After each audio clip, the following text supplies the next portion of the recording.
मेरा आज का जो टॉपिक है वो है methods for calculating partial molar quantities.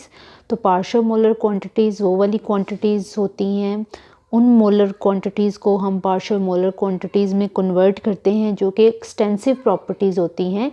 Extensive properties में आ जाता है entropy, enthalpy, volume, free energy, वो थर्मोडायनामिक्स प्रॉपर्टीज़ जो कि नंबर ऑफ़ मोल्स के लिहाज से या फिर मासेस ऑफ सिस्टम के लिहाज से चेंज होती हैं।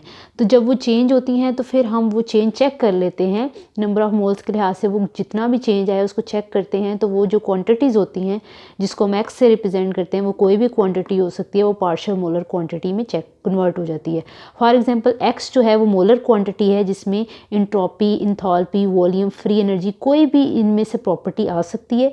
जब इस प्रॉपर्टी का चेंज जो है हमने with respect to change of number of moles of species i मतलब कोई भी स्पीशी है उसके लिहाज से उसके नंबर ऑफ मोल्स चेंज हो गए, ये प्रॉपर्टी चेंज होगी, मोलर प्रॉपर्टी चेंज होगी। तो जब ये चेंज हम चेक कर लेंगे तो वो पार्शियल मोलर क्वांटिटी बन जाएगी।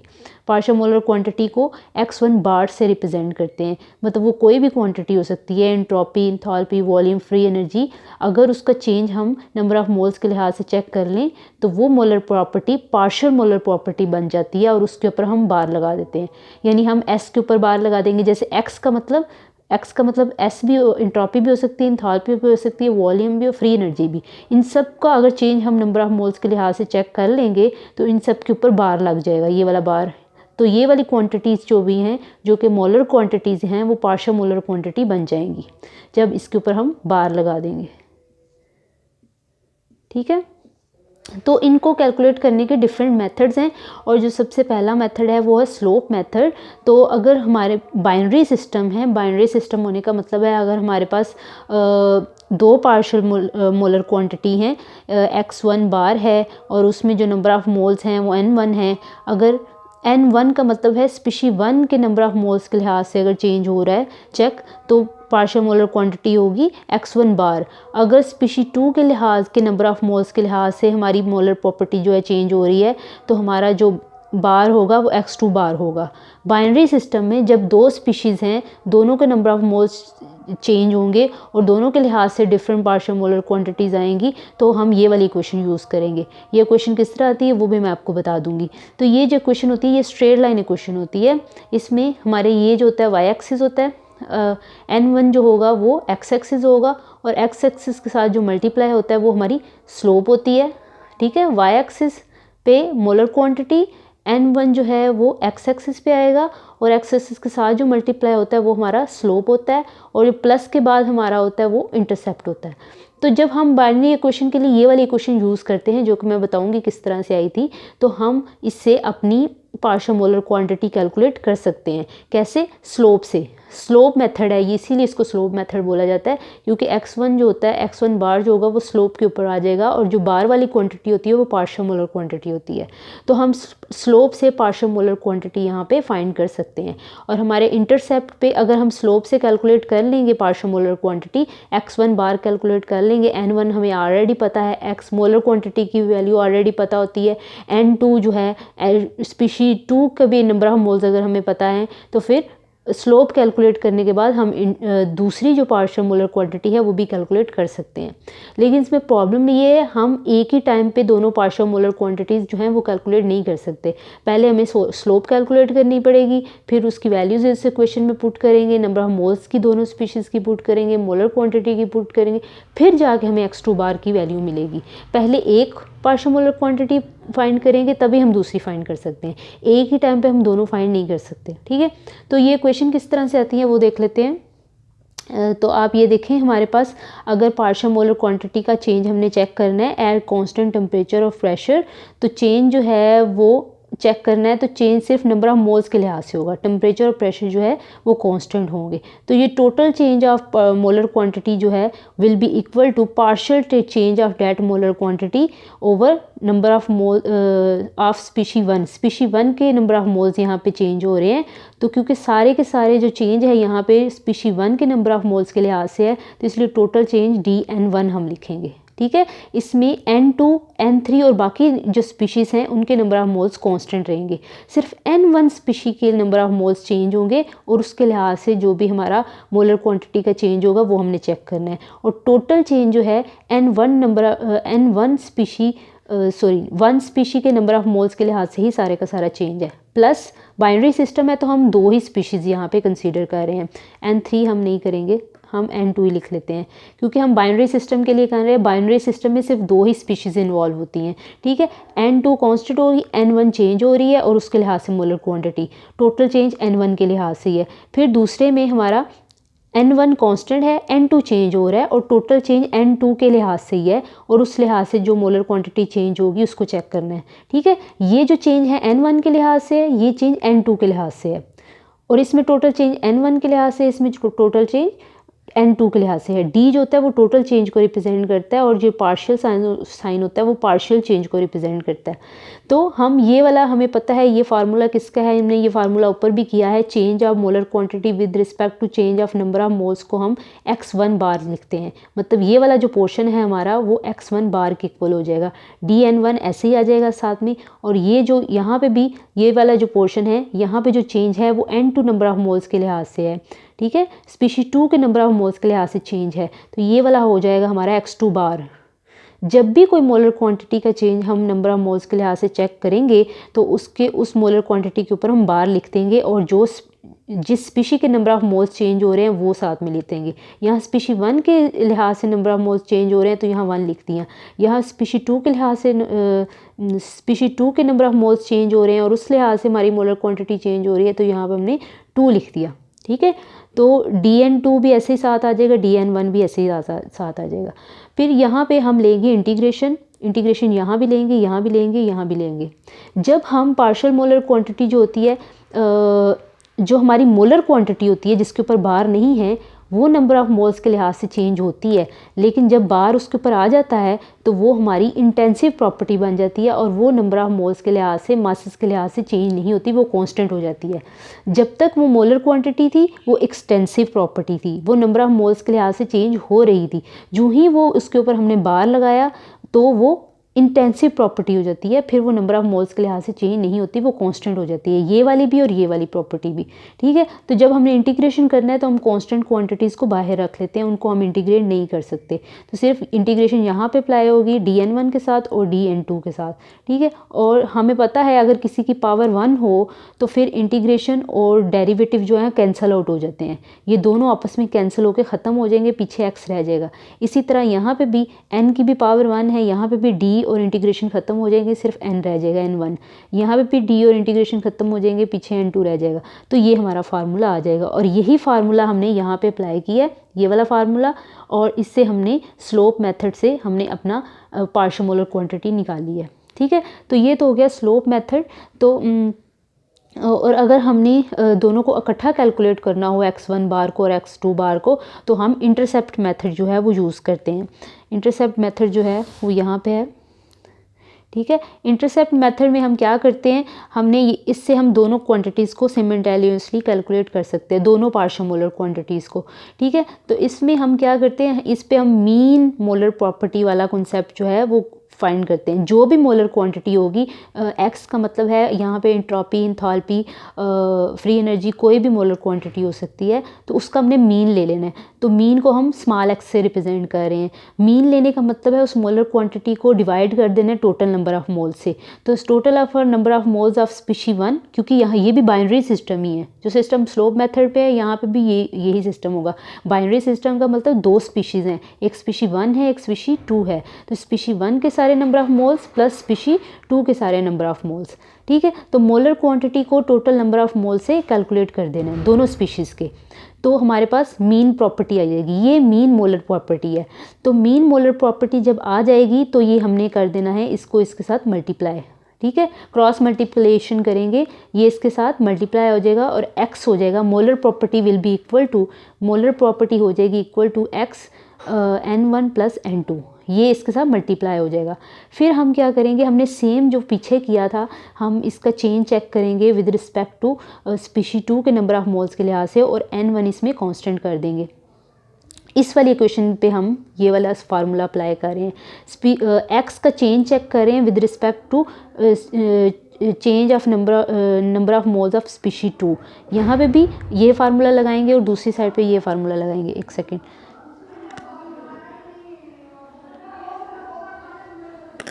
यानी हम इक्वेशन की दोनों साइडों पे हम अप्लाई करेंगे ये वाला साइन, ठीक है। इक्वेशन की इस साइड पे भी अप्लाई करेंगे, इस इक्वेशन की दूसरी साइड पे भी। चेंज ऑफ डेरिवेटिव लेंगे हम with respect to n2 number of moles, species 2 के नंबर ऑफ मोल्स के लिहाज से, ठीक है। यहाँ पे भी ये वाला partial derivative n2, partial derivative n2 और n1 यहाँ पे कांस्टेंट होगा। दोनों साइडों पे n1 कांस्टेंट हो जाएगा, इक्वेशन की इस साइड पे भी और इक्वेशन की इस साइड पे भी, ठीक है। और जो भी चेंज हम मोलर क्वांटिटी का चेक करेंगे with respect to number of moles of species 2 के लिहाज से करेंगे। अब इस साइड पे ये पता है हमें मोलर क्वांटिटी का change with respect to change of number of moles हम चेक करें तो वो पार्शियल मोलर क्वांटिटी हो जाती है, उसके ऊपर बार आ जाता है, जैसे बिल्कुल हमने पिछले फार्मूले में किया था वही हम यहाँ पे करेंगे, ठीक है। तो ये वाला जो साइड है ये will be equal to x2 bar के इक्वल हो जाएगा। अब हमने इसको कैलकुलेट करना है, इसको हमने सॉल्व करना है। तो हमें पता है दो चीज़ें मल्टीप्लाई हो रही हों तो फिर हम बारी बारी उनको सॉल्व करते हैं। पहले हम इसका डेरिवेटिव निकालते हैं, इसको ऐसे ही एज इट इज़ लिख लेंगे, फिर हम इसका डेरिवेटिव निकाल लेंगे और पहले वाले को एज इट इज़ लिख लेंगे, मतलब हम बारी बारी कैलकुलेट करेंगे। अब हम सिर्फ x का डेरिवेटिव निकाल लेंगे with respect to number of moles of species 2 और n1 प्लस n2 को हम इसी तरह एज इट इज़ लिख लेंगे, फिर प्लस करेंगे और फिर हमने जिसका ऑलरेडी डेरिवेटिव निकाल चुके हैं उसको हम ऐसे ही लिख लेंगे। x का निकाल चुके हैं उसको हम ऐसे ही लिखेंगे और डेरिवेटिव फिर निकालेंगे हम किसके लिहाज से, दूसरी वाली क्वांटिटी के लिहाज से जो है n1 प्लस n2, ओके। तो अब ये वाला इस तरह हम करने के बाद जो है अब ये वाला पोर्शन हम सॉल्व करेंगे। ये वाला पोर्शन तो सॉल्व नहीं होगा, ये ऐसे का ऐसे ही आ जाएगा, क्योंकि इसका आगे हम क्या कैलकुलेट कर सकते हैं, कुछ भी नहीं कर सकते, इसको एज इट इज़ नीचे ऐसे ही लिखते जाएंगे। ये वाला पोर्शन सॉल्व हो सकता है। अब ये पोर्शन किस तरह से सॉल्व होगा, हमने पता है यहाँ पे n1 जो है हमारा कॉन्स्टेंट है, और जब कॉन्स्टेंट क्वान्टिटी का डेरिवेटिव ले या इंटीग्रेशन ले वो हमेशा ज़ीरो आता है। n1 का, इनमें से n1 का जब हम डेरिवेटिव लेंगे तो n1 कांस्टेंट क्वांटिटी है, उसको हमने कांस्टेंट किया हुआ था, तो n1 का जब हम लेंगे, इसको मैंने यहाँ पे सॉल्व किया हुआ है, तो n1 का जब भी हम डेरिवेटिव लेंगे किसी भी चीज़ के लिहाज से, कांस्टेंट का डेरिवेटिव लें, कांस्टेंट प्रॉपर्टी का, चाहे इंटीग्रेशन लें, डेरिवेटिव लें, वो हमेशा ज़ीरो होता है। तो अगर ये इसका सोल्यूशन तो आ गया ज़ीरो। अब n2 को अगर हम डेरिवेट करेंगे तो हमें पता है n2 के साथ अगर हम ये वाला साइन लगाएंगे, ये वाला साइन n2 के साथ लगाएंगे तो ऊपर भी वही आ गया, नीचे भी वही आ गया, ठीक है। नीचे भी तो n2 ही है ना, partial derivative n2 partial derivative n2 दोनों कट जाएंगे आपस में, पीछे रह जाएगा 1। तो इसका आंसर आ गया, इसका डेरिवेटिव का आंसर आ गया 0, इसका आंसर आ गया 1, तो 0 + 1 1 हो जाएगा। तो ये इस वाले पोर्शन को सॉल्व करके हमारे पास क्या आएगा, यहाँ पे 1 आ जाएगा, ओके। तो अब जो है हमारा जो पोर्शन जो है, जो इसको हम यहाँ पे ही छोड़ देंगे। अब हम इसको फर्दर जो है मॉडिफाई करेंगे, लेकिन उससे पहले हम ये वाला फार्मूला लगाएंगे, इस फार्मूले से हम वैल्यू निकालेंगे, फिर उसको इस वाले फार्मूला में पुट करेंगे तो इसको हम चेंज कर सकते हैं। अब इसके अलावा ये और चेंज नहीं हो सकता, तो हमें कोई और फार्मूला यूज़ करना पड़ेगा। तो हम कौन से वाला फार्मूला यूज़ कर रहे हैं, हम मोलर फ्रैक्शन का फार्मूला यूज़ कर रहे हैं। मोलर फ्रैक्शन को हम यहाँ n1 से रिप्रेजेंट कर रहे हैं। तो मोलर फ्रैक्शन का मतलब होता है, अगर हमने स्पीशी 1 की मोलर फ्रैक्शन लेनी है तो स्पीशी 1 के number of moles over total number of moles, system में जितने भी स्पीशीज़ हैं उनके नंबर ऑफ मोल्स, स्पीशी 1 के भी स्पीशी 2 के भी। मोलर फ्रैक्शन का यही फार्मूला होता है, number of moles of that species over total number of moles. तो बस यहाँ पे पहले हम मोलर फ्रैक्शन को x से रिप्रेजेंट करते हैं, यहाँ हम n से कर रहे हैं, ठीक है। तो हम मोलर फ्रैक्शन का फार्मूला यहाँ पे जो है वो लिखेंगे, तो इसको भी हम सेम वही वाली कंडीशन अप्लाई करेंगे जो यहाँ पे अप्लाई कर रहे थे, क्योंकि इस फार्मूले में हमने पुट करनी है, ये इस फार्मूले को मॉडिफाई करके इस फार्मूले में पुट करना है। तो यहाँ पे भी हमने चेंज जो है n2 के लिहाज से चेक किया था, n1 कांस्टेंट रखा था, तो इस वाले फार्मूले में, मोलर फ्रैक्शन के फार्मूले में भी हम चेंज जो है n2 के लिहाज से चेक करेंगे, n1 को कांस्टेंट रखेंगे। दोनों साइडों पे d/dn2 लगा देंगे, d/dn2 d/dn2 दोनों साइडों पे, इक्वेशन की इस साइड पे भी, इक्वेशन की इस साइड पे भी, ठीक है। तो यहाँ पे ये जो है नीचे जो है वो बटे के नीचे है, ऊपर जाके -1 हो जाएगा। ठीक है, तो -1 हो जाएगा। तो फिर हमने इसको सॉल्व करना है, इसका हमने डेरिवेटिव लेना है। n1 हमने यहाँ पे रखना है कांस्टेंट। ठीक है, तो n1 यहाँ पे कांस्टेंट है, जो चीज़ कांस्टेंट हो उसका डेरिवेटिव नहीं ले सकते तो उसको हम बाहर निकाल देंगे, और जो भी डेरिवेटिव लेंगे हम ये वाली प्रॉपर्टी का लेंगे। ठीक है, तो इस प्रॉपर्टी का डेरिवेटिव लेने का क्या मेथड है कि जो भी पावर होती है डेरिवेटिव जब हम लेते हैं तो वो पावर पहले आ जाती है, और एक तो वो पावर पहले आ जाती है और दूसरा उस पावर में से -1 हो जाता है। ये रूल है, इंटीग्रेशन में +1 हो जाता है, डेरिवेशन में -1 हो जाता है। वो पावर पहले भी आएगी और फिर उस वाली पावर से -1 भी होगा और फिर दोबारा उसका डेरिवेटिव लिया जाता है। ठीक है, और ये जो डेरिवेटिव है वो बिल्कुल इस वाले डेरिवेटिव की तरह सॉल्व होगा, यानी इसमें n1 जो है वो कांस्टेंट है तो इसका आंसर आ जाएगा 0, और n2 का अगर हम निकालेंगे तो ये हो जाएगा n2 का, अगर हम dn2 उसके साथ लगाएं n2 के साथ, तो ऊपर भी dn2 है नीचे भी dn2 है। इस वाले पोर्शन को अगर सॉल्व करें तो ये कट के 1 हो जाता है, तो इसका आंसर भी 1 आएगा, जैसे ऊपर 1 आया था। इतने पोर्शन का आंसर 1 + 0 1 आ जाएगा। ठीक है, तो हम ये वाला पोर्शन अब देख लेते हैं। यहाँ आ जाएगा n1 -1 माइनस पहले लगा लेते हैं, n1 -1 -2 हो जाएगा। ठीक है, तो ये जो हमारे पास पोर्शन जो है उसका आंसर आया है dn1/dn2। तो अब इसको हम और सॉल्व करेंगे। पहले मुझे डस्टर ढूंढ लेने दें।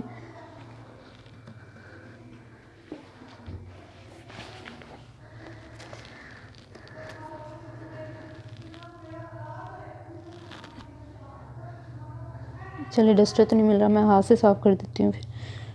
ठीक है, हाँ इतना सॉल्व कर देती हूँ क्योंकि हमें फार्मूला जो चाहिए था वो हमें मिल गया है।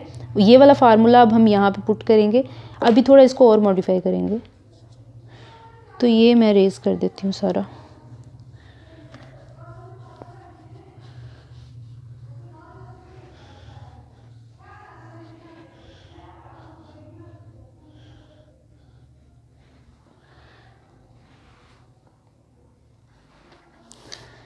अब जो है ये वाले फार्मूले का अब हम और मॉडिफाई करेंगे। ये -2 में है तो इसको -2 में है तो हम इसको बटे के नीचे लिख देते हैं, dn1/dn2 -n1/n1 + n2/2।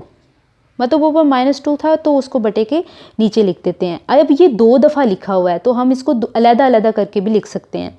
मतलब इसको हम इस तरह से भी लिख सकते हैं, dn1/dn2 -n1, एक दफ़ा इधर लिख लेंगे n1 + n2।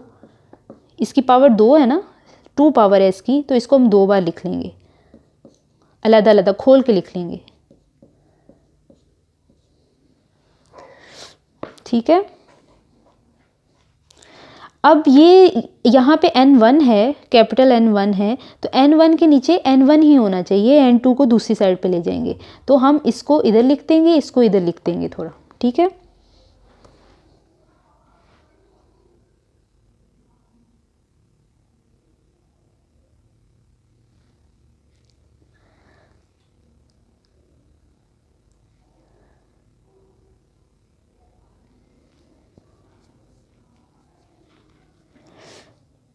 ये वाला फार्मूला कहीं पे देखा हुआ है हमने। ये कौन से वाला फार्मूला है जो सबसे पहले पार्शियल मोलर फ्रैक्शन वाला हमने जो फार्मूला लगाया था? Molar fraction is equal to number of moles of that species 1 और टोटल नंबर ऑफ मोल्स। ठीक है, तो हमने इस वाले फार्मूले को n1 के इक्वल लिख सकते हैं। ठीक है, तो हम इसको n1 के इक्वल लिखेंगे। ये फार्मूला हमने ऑलरेडी लिखा हुआ है, ये फार्मूला हमने यहाँ से हमने शुरू किया था और फिर यहाँ तक हम आए थे, इसी फार्मूले से शुरू हुए थे। इसके ऊपर हमने डेरिवेटिव लगाया था, d/dn2 लगाया था और फिर ये सारा हमने कैलकुलेट किया था। ठीक है, तो ये जो n1/n1 + n2 है वो किसके इक्वल है? n1 के इक्वल। तो इसकी जगह हम लिख देंगे n1। इसको मैं रेज कर देती हूँ, तो इसकी जगह हम लिख देंगे n1। ये ऐसे कैसे ही रहेगा, n1 लिख देंगे और साथ में N1 प्लस N2। ठीक है, अब N1 जो है इधर चला जाएगा, DN2 ऊपर चला जाएगा।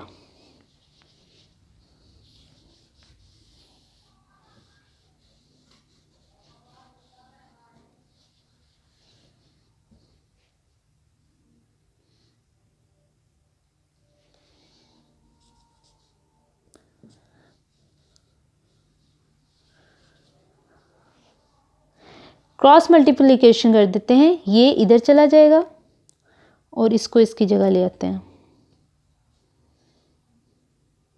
N1 plus N2 over DN2 is equal to minus N1 over DN1।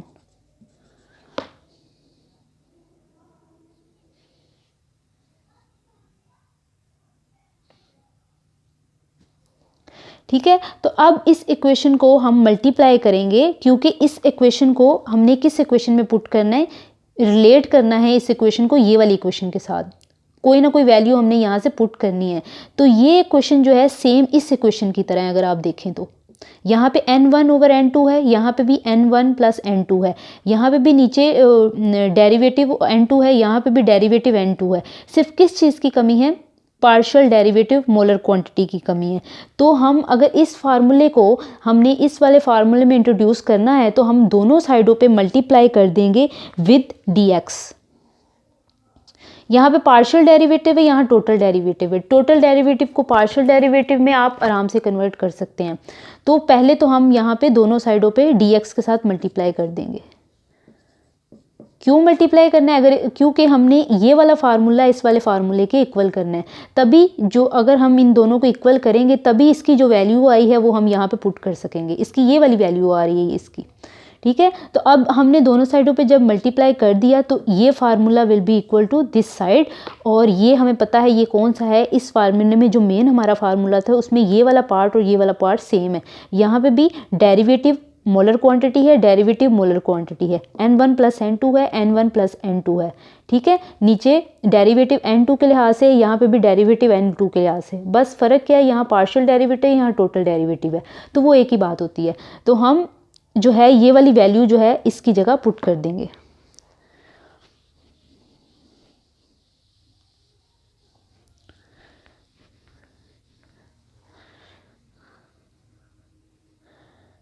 x2 बार, तो ये क्या वैल्यू आई थी, ये वाली वैल्यू पुट करेंगे।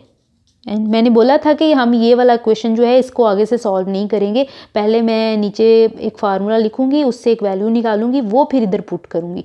तो वो ये वैल्यू निकाली है मैंने।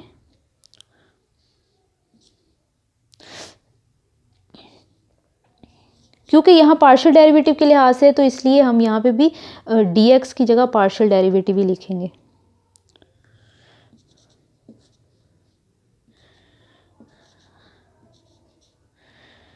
यहाँ पे भी पार्शियल डेरिवेटिव, यहाँ टोटल की जगह पार्शियल डेरिवेटिव N1।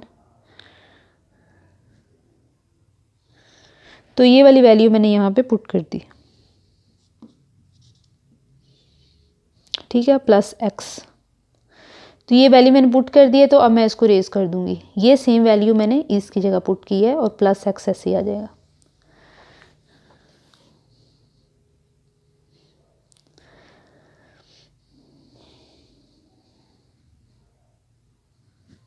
तो अब ये किसकी वैल्यू है, ये x2 बार की वैल्यू आ गई है। तो ये वैल्यू जो है हम पुट करेंगे, रीअरेंज करेंगे इस इक्वेशन को, थोड़ा रीअरेंज इस तरह से करेंगे। x की वैल्यू जो है, ये जो प्लस माइनस वाली वैल्यू है दूसरी साइड पे जाके प्लस हो जाएगी। तो x हो जाएगा is equal to x2 bar plus N1 partial derivative x का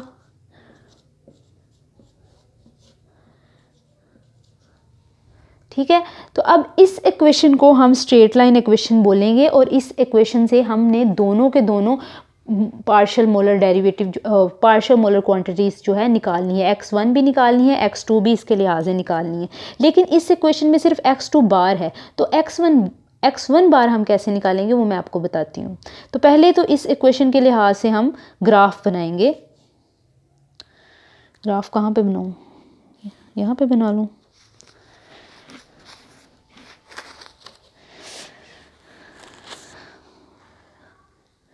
तो हमें पता है ये हमारा वाई एक्सिस होगा, ये हमारा एक्स एक्सिस होगा, ये हमारी स्लोप होगी, ये हमारा इंटरसेप्ट होगा। इंटरसेप्ट मेथड इसलिए बोला है क्योंकि इंटरसेप्ट से ही हमारा x2 बार निकल रहा है और उसी से हम x1 बार भी निकालेंगे।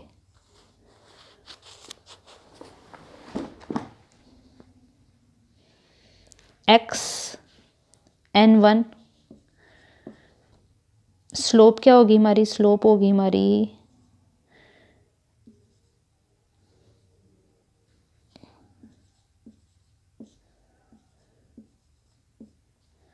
और x2 बार होगा हमारा इंटरसेप्ट। तो x2 बार कहाँ पे है, ज़ीरो पोजीशन पे है हमारा x2 बार।